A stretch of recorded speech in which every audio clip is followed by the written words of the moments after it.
came into the world of television and books through a popular TV show called Law and Order. And Law and Order SVU. And I worked on those shows for many years. And a show called The Good Wife. And I don't know if anyone knows about British television, but I worked on a show called Blue Peter. It's a children's TV show. It's the longest running kids TV show in the world, longer than Sesame Street. It's great. So I worked on all those shows in live television, and I always wanted to be a writer for television. So I was working in production and started writing some spec scripts, which is what you write when you want to be a television writer.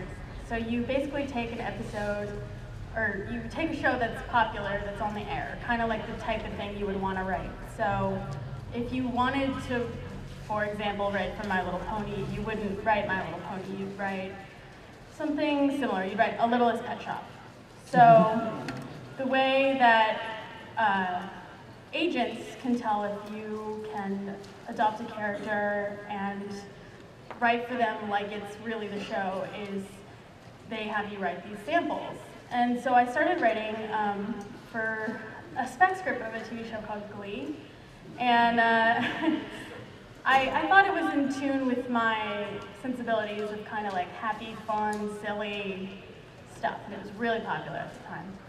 So I was writing that, and my roommate, who worked in publishing, said that at work they had acquired some Glee books for teens, and I said, that's really stupid, because Glee is about singing, and those are books. And she was like, oh, well, do you want to try out for it? And I was like, oh yeah, I do.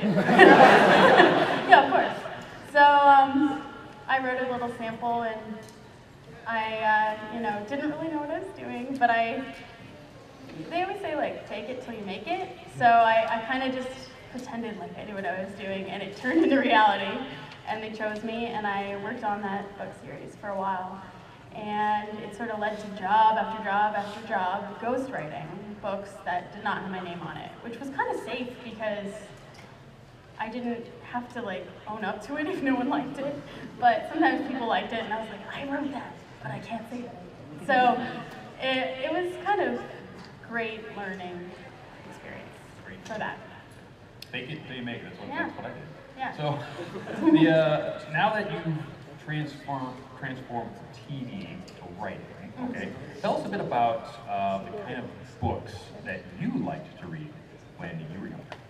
Oh, well, I love to read everything. I was very much a Twilight Sparkle, kind of give me everything. But when I was a kid, I read a lot of Roald Dahl, Beverly Cleary, all that stuff. There wasn't as much for kids and teens back then. It's like a huge category in the bookstore now, but back then I read everything. My dad read me Lord of the Rings, and I read Harry Potter probably over and over and over and over when that came out. And let's see, what else was there? Everything, pretty much. This is a terrible answer, but... Now you actually work a little bit old school. You confided in me that you actually write out all of your books longhand on legal paper before actually using a computer. Mm-hmm. Tell us a bit about that process. I actually find that computers can be very distracting in terms of you can just click open a window, get distracted, and then 3 hours later you're like, what was I was working. Oh no. Especially if you're gonna look at something for research purposes. Oh, I'm researching, and then you get down this black hole of, and now I have nothing to say. Also, I think it can be a little intimidating to see a blank page with a cursor flashing at you, and I don't know, something about it is very sterile. So I started writing by hand because I found that I knew there was going to be a round of editing when I typed it up, so I didn't feel intimidated by writing. So I would just write whatever came to me, and then when I knew it could be like awful, and when I typed it up, it would already go through round 1 of editing. So it just kind of became this thing I do, and it's great because The coffee shop I go to has like rules about which table you can sit at if you have a laptop, so I always get a table. And it's just kind of cool to just have your brain and a piece of paper, and that's it. So that's what I do. And I actually I'm gonna put in the charity auction, I have a one page I ripped from my Rainbow Dash book, legal pad. That's my original horrible rough draft of that page. So I'm gonna give that with a Rainbow Dash book. And what's the surprise on that page that you let me know? Oh, you can see that I wrote the name Bon Bon instead of Sweetie Drops, which was changed in editing. Dang, that legal. At any rate. So now that you've wrote all 6 of the main 6 books. Where actually the last one's coming out. Which one's the last one coming out? Fluttershy is coming out in January. January. Well, because the Daring Do set. The Daring Do coming set. out How many people have pre-ordered the Daring Do set? Woo! Oh yeah! That's good. That's awesome, because it is huge. So you wrote, now the Daring Do books are longer and bigger than the main 6 books, correct? Yeah. So how many legal pads did you go through? Well, what's funny is it stopped being just legal pads and kind of any notebook I had, so it's sort of patchy. It's in all, it's all different notebooks. I've said this before, I have these pony notebooks my mom bought me, and they have like Rainbow Dash and Twilight Sparkle on the cover, and I just write in those. I want one of those. Do you all want one of those? Yeah, they're really cool. It's funny because what ends up happening wherever I am, I'll be at a coffee shop and I'll take out my pony notebook, and someone, like the barista, will be like, "Oh, you like My Little Pony?" And I go, "You have no idea."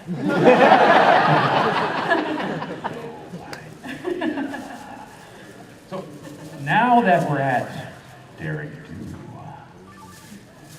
what are these little things that your publisher is allowing you to say? Well, I really wanted her to let me read the summaries of the books, but she said no. No. But I can tell you that there are volcanoes and poison clouds and missing relics and new characters and... New evil characters? A couple new evil characters. Yeah, a couple, well, one returning evil character. but he's not in all of the stories. He's not in all of the stories. And these stories, they are not the stories you've heard about. They take place in what is the middle of the Daring Do series. So they'll reference the books you've heard about, and they'll just kind of be in the middle. So I think people will be able to follow what's going on, and it'll be something totally fresh from what you've heard of.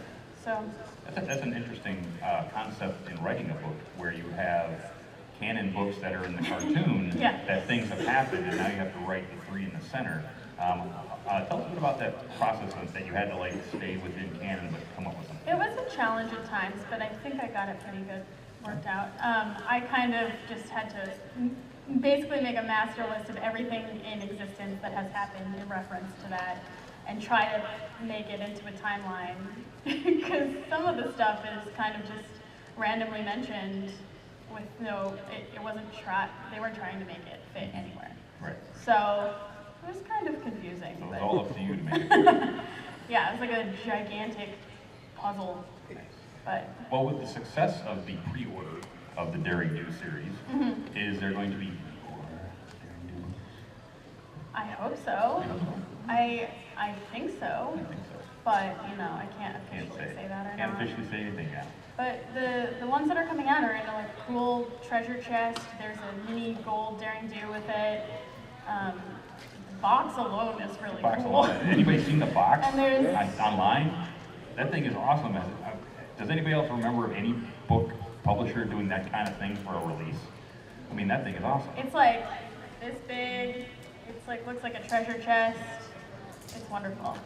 And there's original cover art for all the books, which I know is a big thing for a lot of fans that they wanted to see. And they do look like in the show, but accurate to the story. So who did the art for the covers? Do you know? His name is Franco Spagnolo, if I'm saying that right. I don't know if I am. He seems to have cool stuff. Okay. You want to check him out online? I know he's on Twitter. And I know that Andy Price is a huge Daring Do fan. Yeah, he is. Yeah, I think we were trying to get him to do the covers, but something didn't line up with the schedules. Yeah, so busy doing the comic. Yeah, but I think they turned out well, anyways. And there's some art inside too. Not a lot, but there is some. So that's cool. I've seen it. So we're about 15 minutes in. Why don't we take a couple of questions out there? Anybody got a hand up? How would we start over here? Basically, my favorite book was Meredith Charity, and I was wondering what was the thought process in creating Charity, because she seemed like a little different from your typical, like she seemed somewhat professional from your typical, the kind of fan who wants to copy everything that I want and stuff. You're saying that she was different from that? There's like something fresh, even though it's basically the same. Even though it's like, I don't know. There's something I really liked about her in the show, in the book, and how her relationship with Rarity. You know, like, at one point she even thought of herself as Rarity's sister, I think. Which I thought was kind of interesting. So what was maybe the thought process behind writing her as a character? Oh, okay. Well, I thought about Rarity, which in her name is Rarity, which means it's rare and special. So I thought, what would be the one thing to kind of annoy Rarity is someone who is exactly like her. And so that's where the idea came from, to have this intern where she's sort of torn between the idea of being someone's idol and also from that person or pony copying her. And like that pull, because she's very conflicted about it, and that's what's so funny about the whole situation is she doesn't know whether or not to like love this #1 fan of hers, and you know she's very in love with the idea of being this teacher and this mentor, but she also is kind of like, hey, she's copying me, and I'm annoyed because I'm Rarity and I'm me and I'm unique. So. I think the other thing I liked about her was that she was that Charity also had her own background. Was that was that already in your like? Oh my God. Did you have any thoughts about like, because like she also likes certain tomboyish things like doing cannonballs, asking Jack for apple bucking. Like, Yeah. Did you have any ideas for that? Like, did you want her to be a bit of a tomboy? No, I was just trying to think of stuff that Rarity wouldn't do, that she was holding back because she wanted to be like Rarity. So it was that she really did want to do that stuff, and she was her own self, you know? And she was trying too hard to fit into this mold, like the person she looked up to, kind of like Daring Do and Rainbow Dash. So.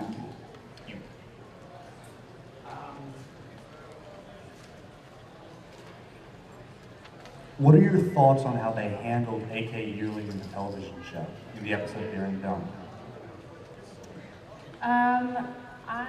When I found out about that, you know, idea, I was like kind of taken aback by the whole thing because I was trying to, well, for me, I was already working out the Daring Do books, so I was kind of, it was another layer of complication to everything, so I was a little bit confused, but I ended up really liking it. I thought it was so funny to me as an author to see this author pony on the screen and her kind of, you know, with her 2 keys on the typewriter.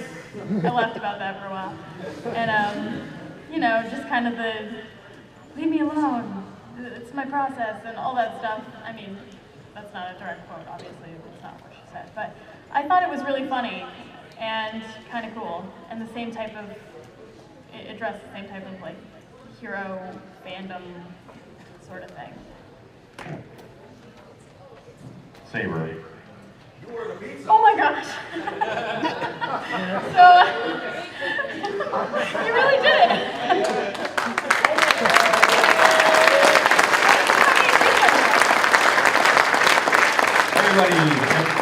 Everybody's fan favorite Saber Spark right here. Give him a hand. I put a joke on Twitter about having pizza at the panel, and he said he was going to bring pizza, and I was like laughing like, no, he's not. So we, oh my god, I'll pay you back for that. Okay. It's like 2 hours called, so. Help yourself. up? I'm gonna take a picture of you with this pizza. Yeah. You really brought a pizza. He really was. Okay, well.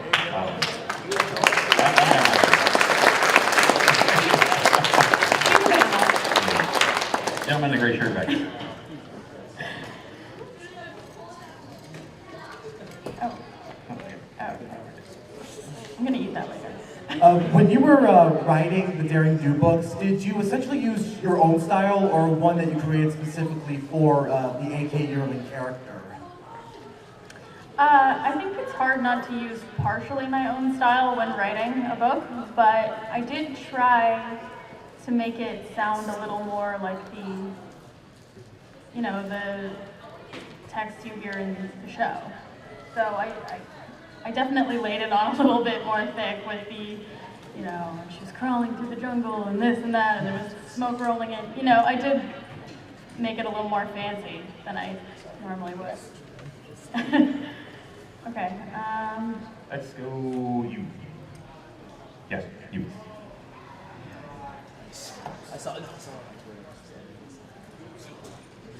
What is your writing process like? Do you have any daily rituals? Do you have a word count that you go for every day? And is there anything you eat while you write, or specific time you write?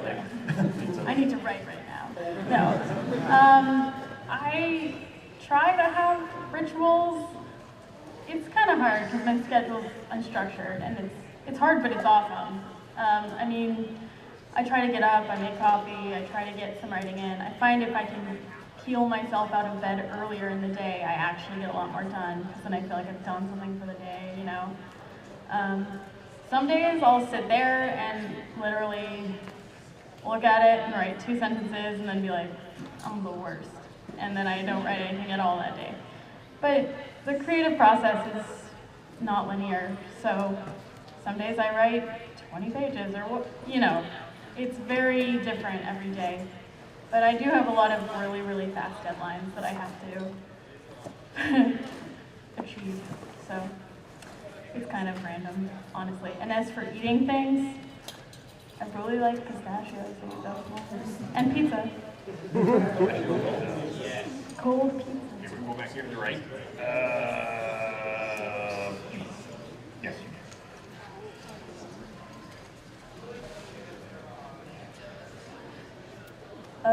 Do you carry around a note? How is the process of getting ideas happen with you? Do you have story ideas whizzing through your head and you have to jot them down, or do you sometimes just get one and you have to put it in a notebook? How often do you get just ideas for something? All the time, I get ideas. If I don't have my notepad, I don't like when I don't have my notepad, but if I don't, I will type something up in my phone in the notes section. One of the books I ghost wrote a couple of years ago, I wrote a whole chapter on my phone, like this, on the subway, and I couldn't believe it, but got really good at it. But I do actually, if anything occurs to me, I immediately write it down, because if you don't, it's gonna go away. And I don't know, do you like to write? Do you do the same thing? I've gotten better at carrying around notebooks, but usually I just go, I'll remember, and I get home and Yeah. See, you're gonna forget it. So, I write down tons of stuff that has made it into later books, like a year later, Just funny things that I think maybe like Pinkie Pie would say, or just a line. Just write it down. Don't forget it. The greatest thing is that everybody's carrying around one of these, right? Mm-hmm. It records things. Mm-hmm. All you have to do is go, comic idea, blah, blah, blah, blah, blah, comic idea, done. Well, yeah, for a while I was laughing about this because I was using an app called Dragon Dictation, and I was like, it's like Spike. Spike, take a letter. Next. What was the process in determining Cadence's origin? Well, I knew, the first book is kind of interesting. It's a little different than the other ones because I was kind of getting into it. And Hasbro and the show people and everyone was kind of getting used to me as being in the universe. So I know, they said that they wanted me to put Cadence's story in the book. And we talked about it back and forth for a while, and that story is what we had agreed upon together. Basically Megan and me, but through other people.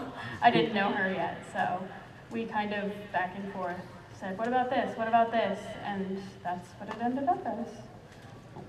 Yeah.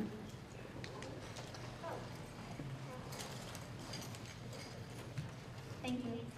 What kind of things bring you inspiration?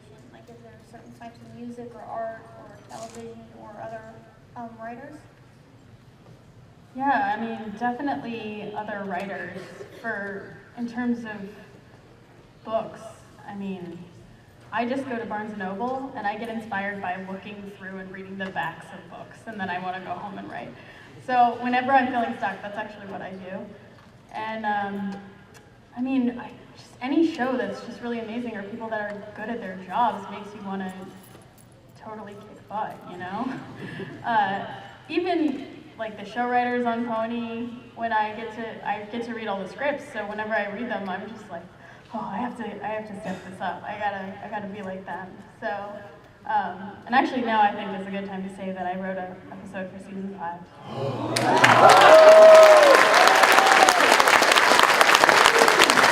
That on the side for a while, She told me like 3 months ago I had to get quiet. Yeah. Now I can blab at the world. all I can say is that it's a Pinkie Pie episode, which I was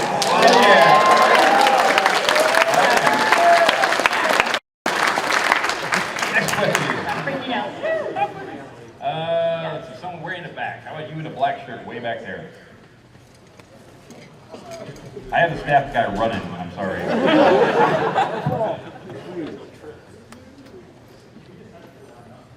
Well, we could, but we can't see. I got here a little late, so I just wanted to ask, how did you get into writing, and how did you get writing for Hasbro? Okay, well, I'll give you a short version because I kind of went over it, but I had been a ghostwriter for a while for other books, and a couple of years actually, about 3 years, and my editor from another series I did called me and said, "Do you like My Little Pony?" And I was like, yes, I love My Little Pony. Because I loved it when I was a kid. Obsessed. No joke. Obsessed. Had probably 40 ponies. Sleeping bag of the ponies. You know, my parents always used to tell the story. And this is before I worked on this version of My Little Pony, so it's always been a thing with me.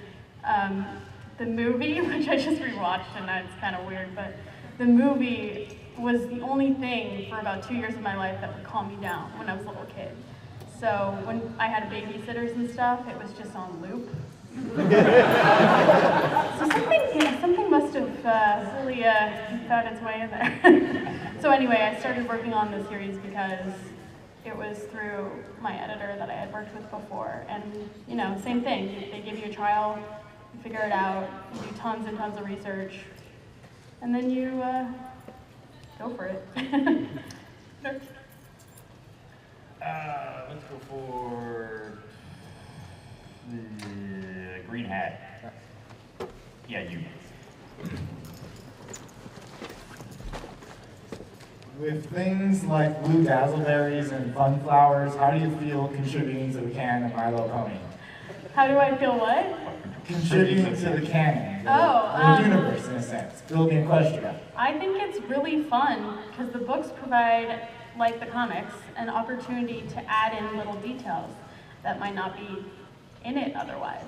And my phone is ringing. It's my brother. Shining armor.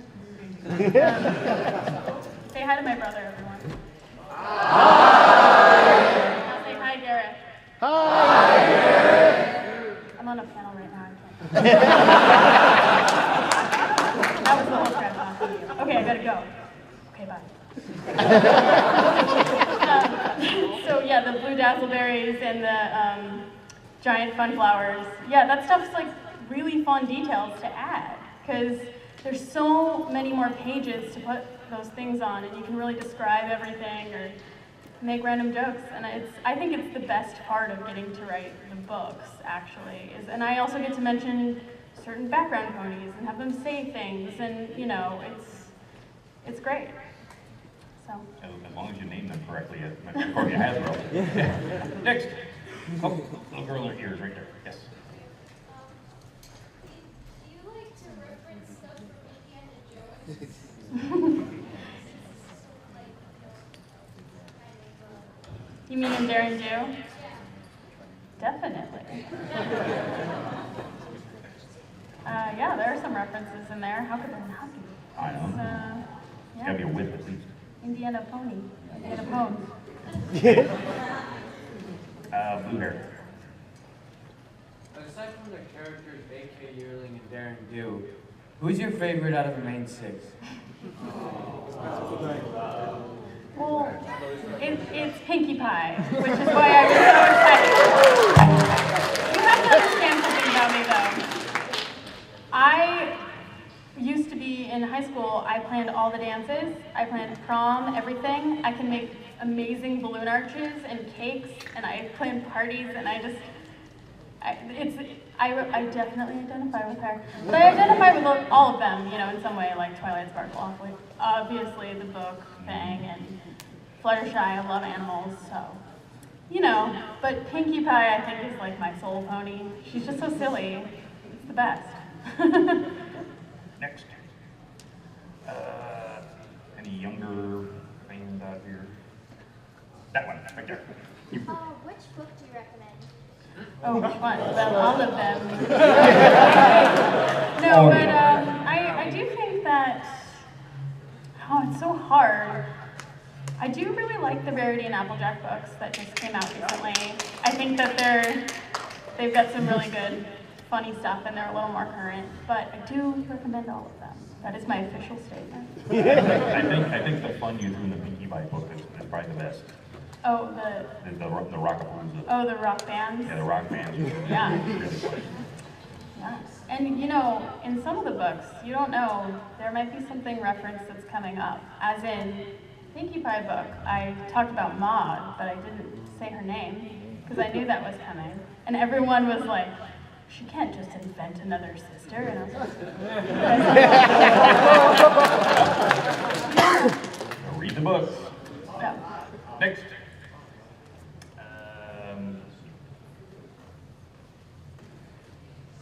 Would you like to cuddle AK Yearling? She has it. Bring her to me. There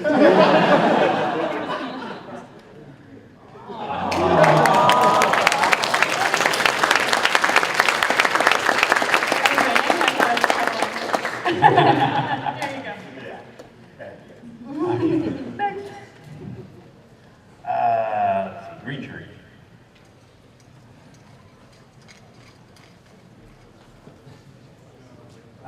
During your writing process, do you get those moments where you get stuck on phrasing, like phrasing an actual moment or an actual, not event, but something that somebody would say, and how do you get out of it? Because I do write myself, and that's the one thing that seems to stop me all the time. Phrasing like you don't think the character would use that specific word, or... No, like you want to describe like the event, and you're stuck like, okay, how am I going to phrase it the right way? Mm-hmm. Characters are a little bit easier because you got to go with their personality, but I mean, especially with like moments or events, and you're like, okay, how am I going to phrase it so that it comes out right? Yeah, I mean, that is the tough part. Sometimes you have to go look at it several times, write one draft, and then go away from it. And if you read it out loud, too, that generally helps. I sometimes try to pretend like I'm a parent reading a child a bedtime story when I read my manuscript. And if I get stuck on a word, I know it's not the right word. Or if it's hard to say with the other words, you know, it needs to flow a certain way. And with my books, I tried in the actual text, not the dialogue, to use words that I felt were kind of like that pony. So in Rarity's book, I used a little bit longer, more, you know, fanciful words that she might think or use at some point, and long sentences that were kind of, oh, you know. And in Applejack's, they were just kind of like, you know, sure. So, I mean, I guess it depends on the story that you're writing and kind of the feel you want to give it. Next. Let's see, Caesar over there already. Guy in a white shirt, right there. Right, in the back. Go ahead. Yes, you. I know this is going to be a shot in the dark, but do you plan on putting Daring Do in season 5? It's not what I plan to do. It's what everyone plans to do. I can't. Do you want it to? I can't answer that. I figured. She wrote a Pinkie Pie episode. Yeah. That may not have Daring Do in it. Well, There you go. it could. I ain't telling. Nice lady right there. Can I ask, when you started your writing process, and did you have many objections when you started writing? You mean when I started writing in my whole career? Yeah, your whole career. When did I start? I started, well, I've been writing forever, pretty much, since I was a kid. I started writing professionally about 2 years after I graduated college. And it was ghostwriting, just small stuff. I started out just writing outlines for books, and other writers would use my outlines. And then I started writing books, and my goal was always, this is kind of funny, is I love books and I love writing books, absolutely. But I always wanted to be a television writer. I went to film school at NYU for children's television, and so I kind of made this big loop, and it's always been this like beacon, and like now getting to write for season 5 has been like a dream realized, so it's pretty great. And I will continue to write books too, and I actually just started a new pony book set. It's not going to be set, it's going to come out one at a time, but I'm writing a Celestia book right now. And,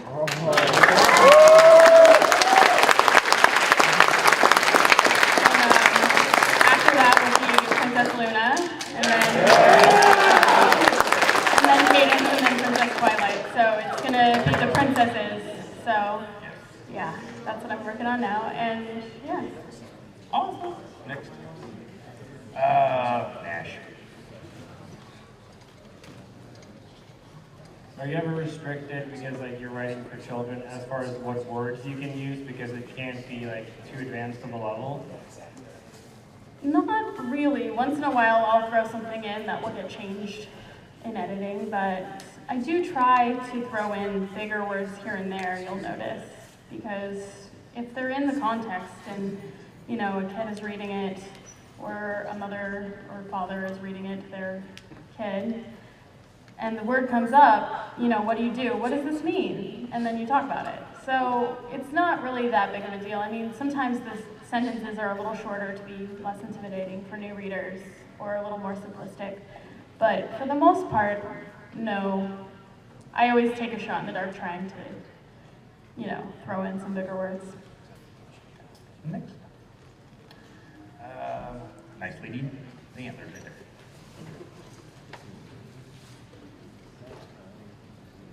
Do you ever end up with writer's block, and how do you deal with that?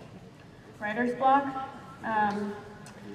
Writer's block is a tough one because I think it's generally acknowledged to be just kind of not even real. Like, it's more that you're procrastinating or you are scared. And I think that in that situation, the best thing to do is either take a step back, take a walk, relax, read something you really like or watch something you really like, and then get re-inspired. And then just go for it and try and take a pen and write on paper, and that always works for me, like I said before. But I mean, it is tough. There are days when I really just don't want to write anything, or I don't feel like it, but that's not really okay, because it's my job, so I have to. But, you know, if you're just doing it for fun, just try not to be afraid, just try something, and you don't know what could happen. There's a saying in art, especially with artists, drawers, painters, there are 10,000 bad drawings in your arm, you must get them out. Mm-hmm. It's the same way with writers, I believe. There's about 10 million bad words in you, you must get them out. Oh yeah. And then they start coming better. Mm-hmm. How would you? Well, I think setting deadlines for yourself would also help too. putting yourself under a time constraint can really boost your creativity in the most unexpected of ways. Yeah, deadlines do definitely help. Fixed. I see a fluffy arm over there.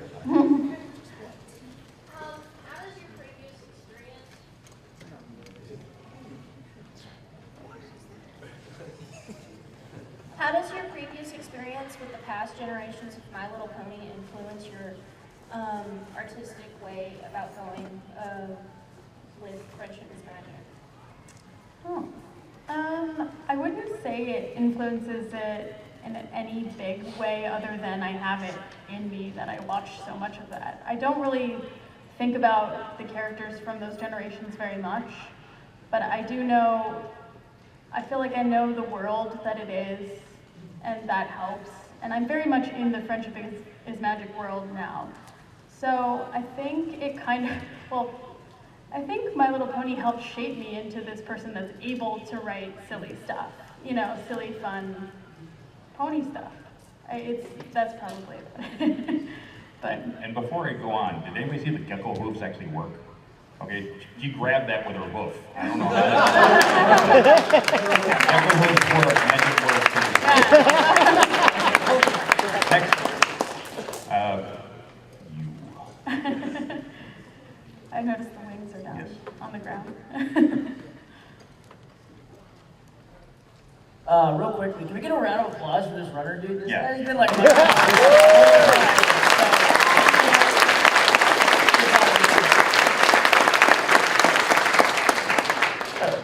My question was this. Why Daring Do? Just, like, did it just happen? Like, she was at one time, like, in one episode. She was just one of many background characters. So, why her? Like, in like 3 books, like, not 1, 3. So was it just like, this is a good idea? No.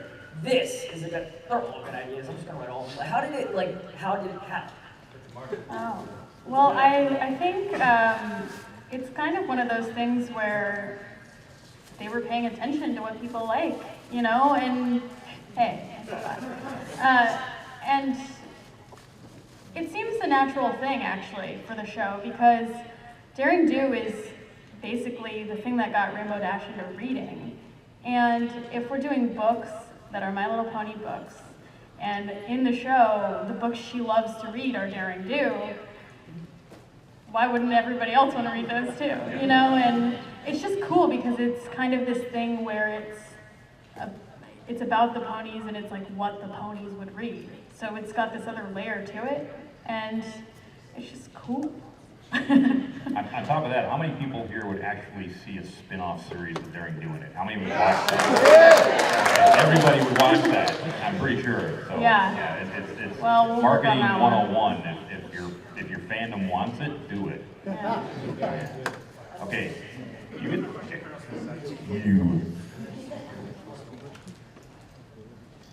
Do you think there's a little window that Rainbow Dash had hero worship for Daring Do? I mean, had Rainbow Dash continue the question over and over and over with the help of a friend, and that she got this hero worship thing going on with Daring Do and didn't accomplish as much. I mean, isn't that a little bit weird? I'm not sure I understand the whole question. What is the question? Oh, I'm sorry, I don't think you had that. No, that's okay. I'm just trying to understand the question. Okay, you have Rainbow Dash, the element of royalty. She says the question over and over, and it's a little bit weird that she has a hero worship for Daring Do, who admittedly has not accomplished as much as Rainbow Dash. Okay, his question was, isn't it a little weird that Rainbow Dash has saved Equestria over and over, and she kind of has hero worship for Daring Do, who hasn't saved as much, right? I actually don't think it's that weird, because I think it kind of shows how you can look up to someone, and it's really hard to measure people's accomplishments against each other. And someone to another person, like, for me to look at, like, Megan or Lauren, I'm just like, oh wow, they've done so much, and like they have, but I also look at a lot of other people like that, and maybe they look at me like that, and I don't know. And I think that that's a great example of that, is that sometimes you don't know like how special you are, everything you've achieved, and someone's probably looking at you thinking that you're amazing. So I think it's okay. You. It's you. Oh my gosh, what is it? I'm sorry, just a question that I've been wanting to ask someone for a bit now. Does Princess Celestia and Princess Luna know about the whole universe, if you will, of Daring Do? Do they know? They know everything. I'm pretty sure they know. Why has they never brought attention to it or got Daring Do some assistance or some extra Daring Do works alone. Yeah, she works alone. I guess it's one of those great mysteries. Maybe they have a deal with each other where she stays out of Daring Do's business, and Daring Do takes care of one part of Equestria, and or certain beasts and relics and stuff, and then Celestia's like, okay. Do they have spells that can stop them? Oh, I can't hear. I'm sorry.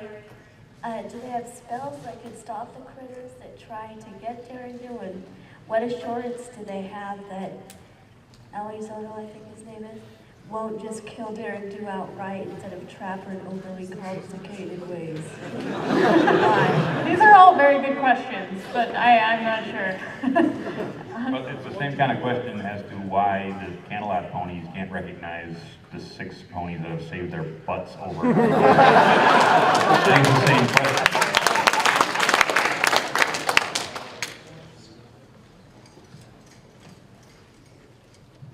Well, if we're going to talk about the Daring Do and Indiana Jones analogy, if you look at Raiders of the Lost Ark, the government goes to Indiana Jones to go to Egypt to stop the Nazis. They don't send a whole army with them, they send them alone. So that's probably a good comparison of why they Yeah, probably because the government doesn't want to get involved. Elizodo's down in the South Hampton somewhere, down in South Equestria, and Celestia can't go down there because she has a treaty with the zebras. She can't go down there. Daring Do in as undercover, right? It's a little bit of the royal treasury to go get this little, yeah, probably. Yeah.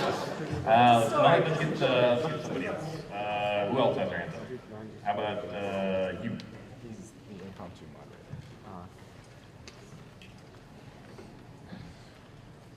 Sorry, just a comment on that last one. At some point, Con Mate gets involved from MI6 or something like that. Yeah. Anyways, the subject was brought up earlier of working under deadlines. I wanted to know, because the only experience I've had with this is like college. So do you have any deadlines set on you by Hasbro where you get to like for up all night on monsters writing these things, or do you know how to spread these things out and they have multiple levels of proofreading? I'm not proud to admit, but it's happened a few times.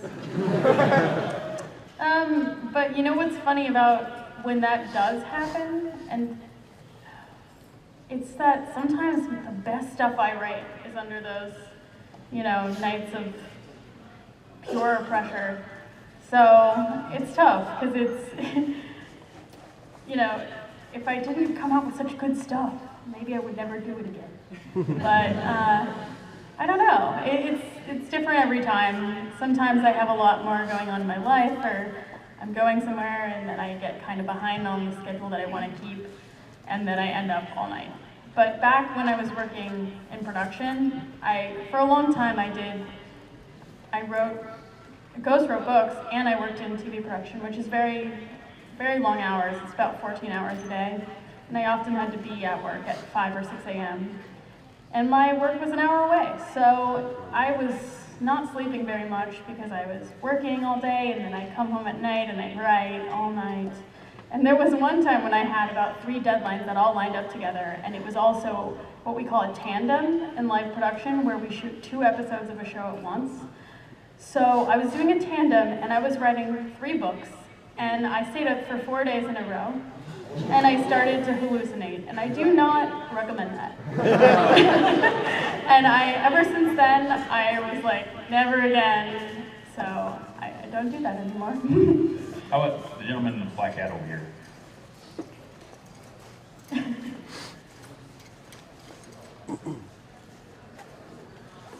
Have you ever been writing a scene and you put so much detail you feel like you're overthinking it completely? How do you overcome something like that?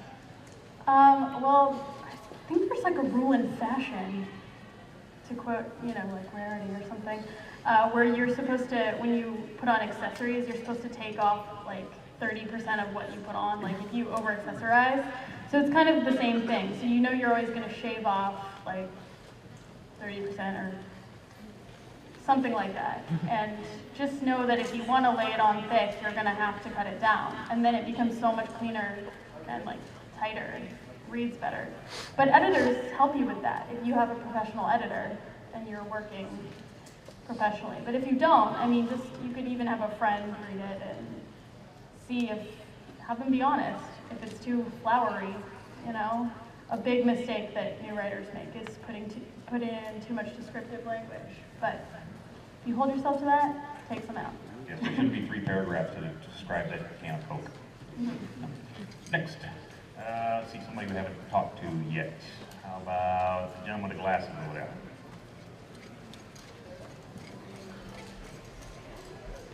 How you doing there? I was wondering, how did Darren Dew's character get developed, and who created or how did the concept come about for that character? I actually don't know the answer to that question because I did not create her. I believe she was created by Cindy Morrow, who I think originally had named her Bravely Blue, and I think they just wanted something like a cool action pony, and it was really she was a vehicle for getting Rainbow Dash into reading. So that episode, if you watch it again, it isn't entirely about Daring Do. It's more about Rainbow Dash being bored and kind of having to get over the fact that she thinks reading is for eggheads. So she kind of has to swallow her pride a little bit there, and I think that's why they came up with Daring Do, is they thought it would be like a really funny sort of Indiana Jones shout out, and kind of just has gotten bigger and bigger from there. So. Next. We got I got my prizes, you guys. Yeah, I know. How about you? Yes, you. Have you read the comics? And if so, would you consider collaborating with them on work someday? I've actually read every single comic. I have them all at home in perfect little sleeves. And maybe someday I'll sell my whole collection. But yeah, I would definitely collaborate with those guys. I think they're really funny. I mean, I do think that what they do and what I do is slightly different. Their medium allows them to do a little bit different type of stories, and mine are a little more just like the show. And that was the goal at least. So, yeah, I would. You.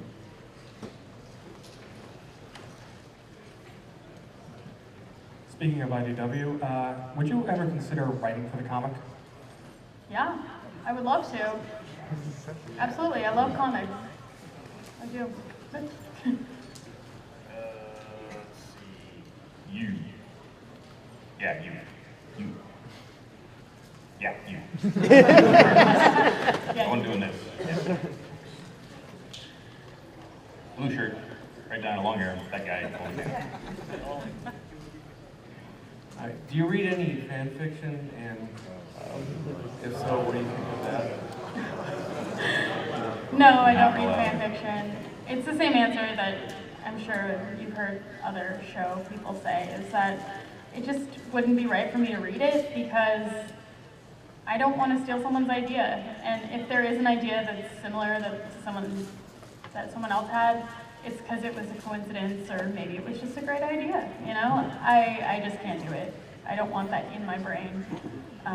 But I really do think it is cool that everyone writes fan fiction. And I think it's amazing, because everyone should write and read.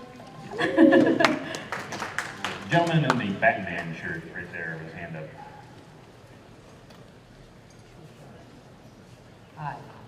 Hi. First of all, Dusty, I'm a fan of your show, and I have a question for Miss Burrows. Two parts. One,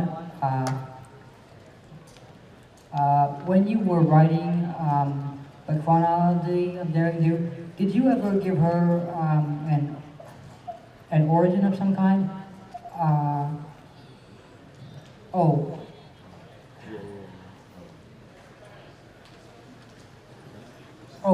And as far as cadence is concerned, did you ever, were there any rejected ideas regarding how she got her abilities, or exactly what an alicorn is? So the first question was about Daring Do's origins. Did you come up with the origin of Daring Do yet? I can't really talk about that because I don't want to ruin anything, and yeah, you'll just have to wait and see. Stay tuned to the books. And then with the cadence question, you said, were we talking about rejected ideas about how alicorns are made? I also can't tell you that. Yeah, there were a lot of ideas that happened, but I mean, the thing with telling rejected ideas is that you never want to do it because sometimes they can be used later for other things. And just because they were a rejected idea doesn't mean wasn't a good idea, it just didn't fit. So I'm always hesitant to give up outtakes because I want to use them. So. Okay, we're up against it, so we got one last question. Get your hands up. Let's see who got it. Let's see, somebody have the scene before you. Yeah, you. Sorry, Coach. All right. As you're writing it, is the Daring Do series set in the real world of Equestria? And if so, is it on the same continent? On the same continent? Is that what you said? Yeah, like the official map of Equestria. Well, it's sort of in the real world of Equestria, but sort of not. Because, you know, Daring Do and AK Yearling, it's all kind of mixed in together. So there are going to be some new places that you see, but as to where they fit on the map, I can't really say. So. You'll have to wait and see. You have to wait it's to read the be books. great. Yes. So, I want to thank you all for coming to meet this lovely Luigi and Berrow. I have some questions for you. All right. Uh-oh. Okay, so this is this question is for this lovely drawing pony set. Ooh, it comes with a Pinkie Pie and a Fluttershy and some markers and stickers. Yeah. Okay. Let's see. In which book does Derpy deliver mail? Yes, Anna first. That is correct. Correct. Rarity and Truth. Correct. All right.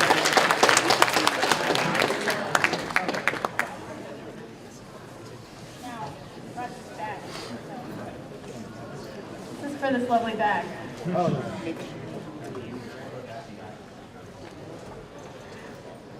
What was the name of the evil enchantress that Cadence defeated with her love?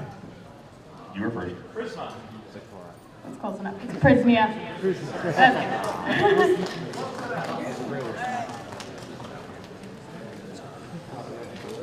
That's good. Got another bag here. Who was the band that headlined the Rock and Pony Palooza party? Oh. Cold Hay? Yep, Cold Hay. All right, now I got a couple books here. I know it's kind of weird because if you haven't read the books, you might not want the books, but I'll try to ask a question from a different book than it is. What is the event that Rarity and Charity are making dresses for in book 4? In this book. This is for a 25 book. Does anyone know? Charity Drive? No. He knows it. He knows the book. Yeah, it's a choir concert. The Sweet Sounds of Summer concert, where they sing about freezies. It's great. Anyway. Couple more. Should I do books still? I have one more time. Okay. Who wins the apple pie eating contest in Applejack's book? You. No. Nope. Cranky Doodle Monkey. Which one do you want? Sure. Okay. This is for. Oh, okay. No question, girl card. Here we go. This is a big prize. Can anyone name all of the staff who have had shout-outs in the books? It's a really tough one.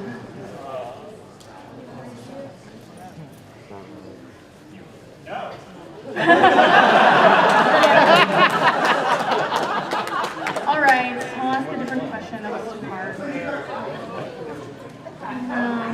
Sorry. I did phrase it that way, but I'm taking that back now. Or it's not worth a Connect 4, I'm sorry. Okay, what does Rainbow Dash start calling herself after she starts doing the dares? You already won. You already won. You. Daring Dash. With that, we gotta get out of the next panel. Thank you all for coming.